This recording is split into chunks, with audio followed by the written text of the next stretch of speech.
Assalamualaikum warahmatullahi wabarakatuh. Bijang patepang deui pamirsa sareng simkuring di channel Politikus Cilik.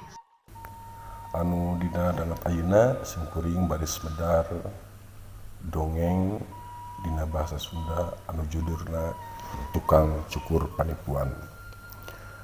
Pamirsa bade ngemutan anu tacan subscribe mangga diantos subscribe-na, like, share, sinarang komen oge dihurungkeun loncengna supados tiasa nonton video anu enggal di channel Politikus Cilik. Supados teu nyangklung kana waktos mangga urang ngawitan dongeng dina bahasa Sunda dina judul Tukang Cukur Panipuan. Aya hiji jelema imahna di sisi reuweung. Unggal poe sok ngalasuluh tuluy dijual kadayeuh. Teu daekeun ngajual suluh di pasar anu deukeut. Da payuna tara mahal, kawas dina ieu. Jadi najan jauh oge manehna sok pulang anting kadayeuh. Biasana inditna sok subuh-subuh. Datangna deui ka imah geus beurang pisan.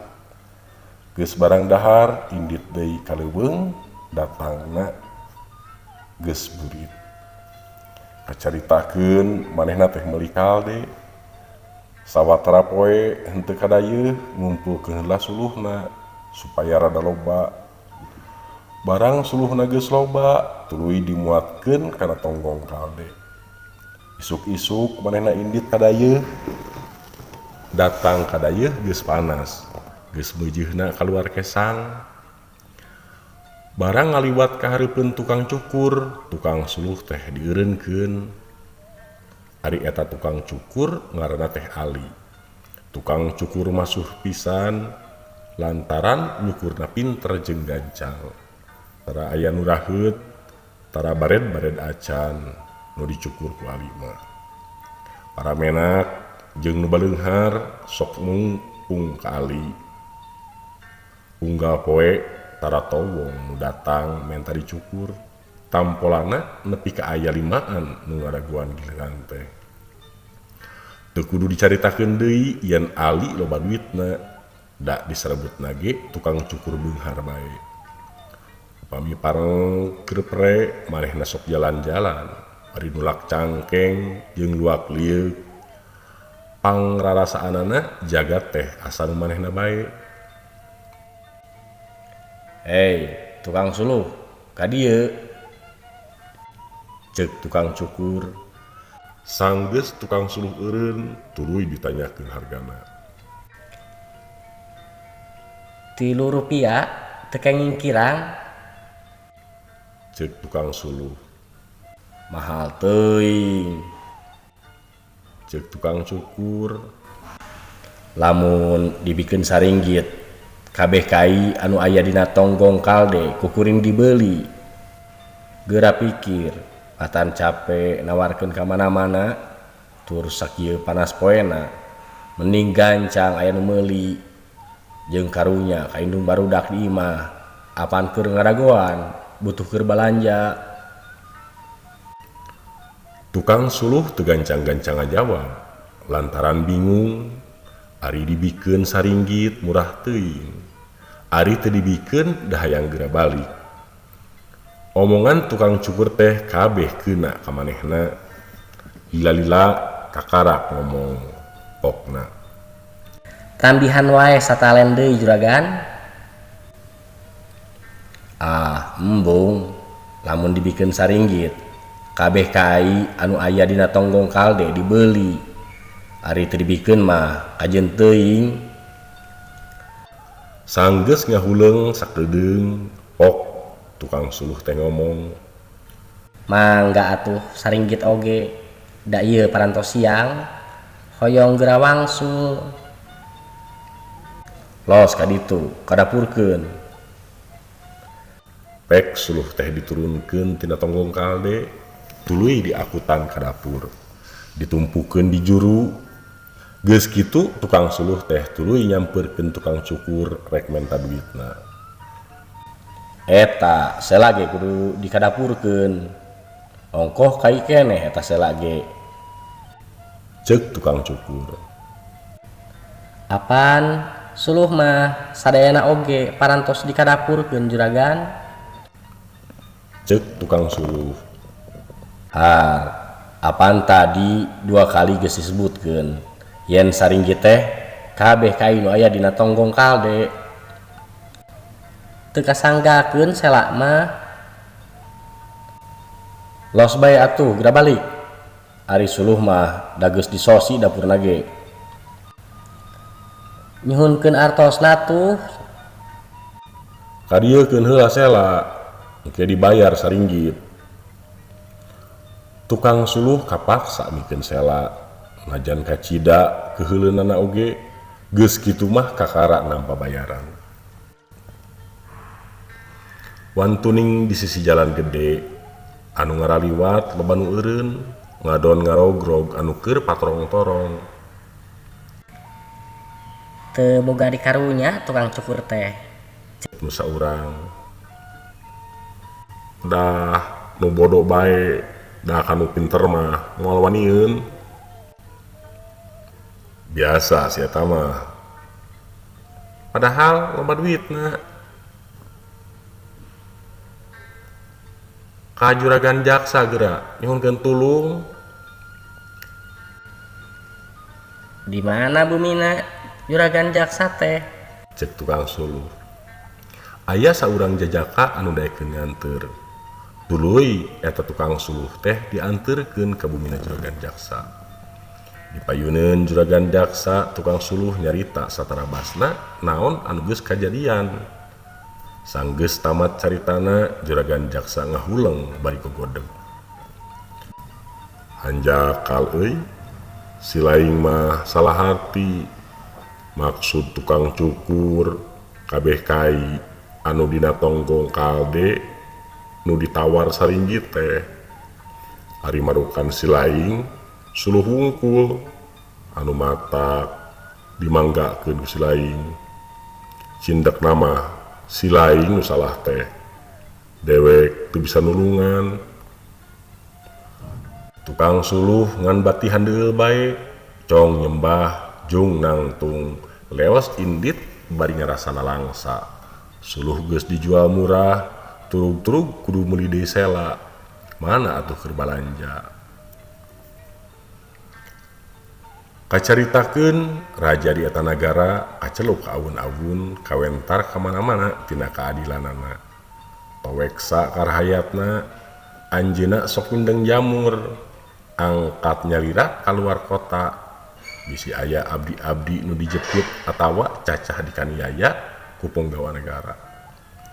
Harita ge anjeunna nuju ngaronda ngangodang dosan sudagar teu katara meus-meus acan yen anjeunna teh raja. Tukang suluh nu tadi teh keur nginguhan dina handapeun tangkal asem sisi jalan. Raja nyaketan kadinya sarehing eta jelema katingalieun semun susah. Kunaon dulur? Kawas ayan di pikiran, saur raja. Puguh abdi teh. Aya nu nipu juragan. Tembal tukang suluh. Nipu kumaha?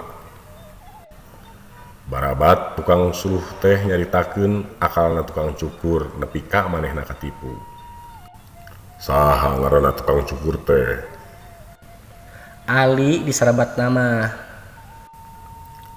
Naha lain ka juragan jaksa nyuhunkeun tulung. Parantos ku abdi dideuheusan. Nanging ku anjeunna abdi teh dilepatkeun. Nurutkeun undang-undang mah nya sampean anu salah. Tapi eta tukang cukur teh jelema jahat. Kudu aya hukumanana. Sumuhun leresna mah. Nanging nya saha atuh nu bade ngahukumna? Aya wae, saur raja. Ayeuna mah sampean dibere duit ku kaula keur meuli sela. Tapi isuk kudu datang deui ka dieu, isuk-isuk pisan. ngabantun suluh. Entong bawa suluh, tapi kalde kudu dibawa. Mangga nuhun dipaparin artos. Tukang suluh tuluy balik ka lemburna raja oge lajeng mulih ka karaton. Kocapkeun isukna, isuk-isuk tukang suluh geus indit deui ka dayeuh. Kaldena gancang lempangna teh. Da teu beurateun ku momot. Sapanjang jalan tukang suluh teh teu weleh nanya ka dirina sorangan rek kumaha sudagar teh. Keukeuh bae manehna ka raja nyangka sudagar. Lantaran dang dosanana tea kawa sudagar. Teu kungsi lila geus nepi ka tempat anu kamari.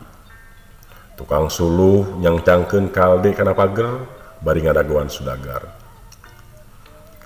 Harita keneh raja geus sumping tetep ngagodang dosan sudagar bari nyandak rencang saurang dangdanana kuli. Eta kalde saur raja sena ditungtun ku ieu batur kaula urang ngawarah nu nipu sampean teh Ali ngaranna teh Lin. Sumuhun. Cek tukang suluh bari tuluy ngalaan cang-cang kalde sina dituntun ku kuli teh. Eta kuli dititah ti heula nuntun kalde ka tempat tukang cukur. Ari raja angkat alon diiring ku tukang suluh. Barang datang kanu dijugjug kuli teh tuluy nyangcang kalde. Geus kitu kakarak ngetrok panto sarta asup ka tempat Ali menta dicukur. Nah, menta dicukur ka dieu. Kapan loba tukang cukur teh? Nu dicukur di dieu mah para menak jeung nu baleunghar, lain kuli. Cek tukang cukur. Ti kapungkur hayang dicukur di dieu teh margi juragan parantos masur. Tukang cukur pang pinterna. Ayeuna kaleresan keur gaduh artos. Hayang nyobi dicukur kudu sakitu masurna. Mundut sabaraha oge tangtos dibayar ku abdi. Cek kuli dipuji kitu mah Ali teh peler. Hade bae hayang nyoba mah. Mayarna mah biasa we sarupiah. Cek tukang cukur. Di tukang cukur anu sejen mayarna teh ngan satalen. Tacan ngarasa kuli mah dicukur mayarna sarupiah. Tapi da eta mah Ali ngaranna oge. Nu geus sakitu masurna sanggeus diuk dina kursi pek kuli teh disabunan tuluy dicukur. Ari geus rengse kuli teh nanya. Kersa upami nyukur sobat abdi. Hade, di mana ayeuna? Itu di luar ngantosan.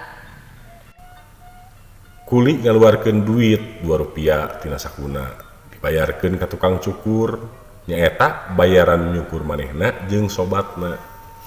Geus kitu tuluy kaluar. Tegung silila geus ngetrok deui panto bari nuntun sobatna teh. Barang pantona geus muka sarta kaldena rek asup Ali kagetkeun ka cida. Naon itu? Moal enya kalde rek dicukur di dieu. Cek Ali. Ongkoh iya sobat kuring teh. Anjeun geus sanggup nyukuran sobat kuring. Jeung anjeun teu nanyakeun saha-sahana disebut sobat kuring teh. Jelema mah sobatna kudu jeung jelema deui, lain kalde. Lajeun kalde kajeun naon? Ari bager ka kuring mah sobat ngaranna. Komo batur mah aya nu nyobat jeung anjing sagala. Moal kuring mah moal nyukuran kalde. Sobat kuring kudu dicukuran ku anjeun. Anu burung, anu nyukuran kalde mah Sabot kitu nu nyamur sudagar teh nepi kadinya sarta nyamperkeun ka Ali. Ali ditunjuk irungna bari disentak. Memang jahat sia teh Ali. Ieu kalde ku sia kudu dicukuran. Saur raja ngadengi kasauran raja kitu Ali ngambek. Ieu lain perkara anjeun. Anjeun tong pipilueun. Cek Ali. Memang ieu perkara aing. Ayo, indi ti alun-alun. Sia kudu nyukuran kalde di alun-alun. Saha anu marentah kitu? Aing, Raja. Ali munggah rep geneuk rai pias bawaning reuwas barang awas yen sidik raja anu nyamur teh. Turug-turug dipungkureunana aya tukang suluh nu kamari ditipu ku manehna. Manehna ngartieun yen dosana geus kauninga ku raja. Sarta henteu meunang henteu kudu aya hukumanana. Gancangna wae manehna nyokot jajambaran jeung sabun. Milihan sikat anu panggedena tuluy indit ka alun-alun. Nuturkeun kuli, nuturkeun kalde. Ari datang ka alun-alun, pek Ali nyabunan kalde sarta make disimutan ku lawan bodas sagala. Kawas nyukuran jelema bae. Harita teh ninggang pisan kana waktu bubaran sakola. Atuh barudak nu kakarak balik ti sakola teh kabeh ngabring ka alun-alun. Pinggorowok ti kajauhan. Nyebutkeun aya nu gelo nyukuran kalde. Tuluy ngarogrog kanu keur nyukur bari sabeuseurean. Beres nyukur kade teh mah cik domba kuring. Pang nyukurankeun. Ceuk nu saurang. Di kuring mah ucing cukuraneun teh. Ceuk nu saurang deui. Ali asa teu beungetan bawaning era jeung ambek. Hayang ngales ka barudak tapi teu bisa kukumaha. Dasieun ditambahan hukumanana. Wantuning raja geus miwarang gulang-gulang nyaksian Ali nyukuran kalde. Lain barudak wae, kolot oge loba nu datang kadinya. Beuki lila beuki loba, malah aya tukang sapatu, tukang ngaput, tukang kaleng, jeung nu sajieuna. Ngahaja nunda pagaweanana da hayang ngabuktikeun majar Ali jadi gelo. Tukang cukur nu kumagungan teh bet ngadon nyukuran kalde di alun-alun. Di antara anu lalajo anu sakitu lobana teh aya nu teu nyahoeun kumaha asal usulna nu mata kitu. Tapi sanggeus tukang suluh nyaritakeun lalakonna ti awal nepi ka akhir kakara maranehna teh leungit herana sarta muji kanuju meneng raja. Tina kaadilanana jeung katoweksaanana. Dicutat tina Panggelar Budi jilid kedua karya Budi Rahayu Tamsah. Pamirsa mung sakitu anu biasa kahaturkeun kirang langkungna sim kuring mundut ti hapunten billahi taufik wa hidayah. Wassalamualaikum warahmatullahi wabarakatuh.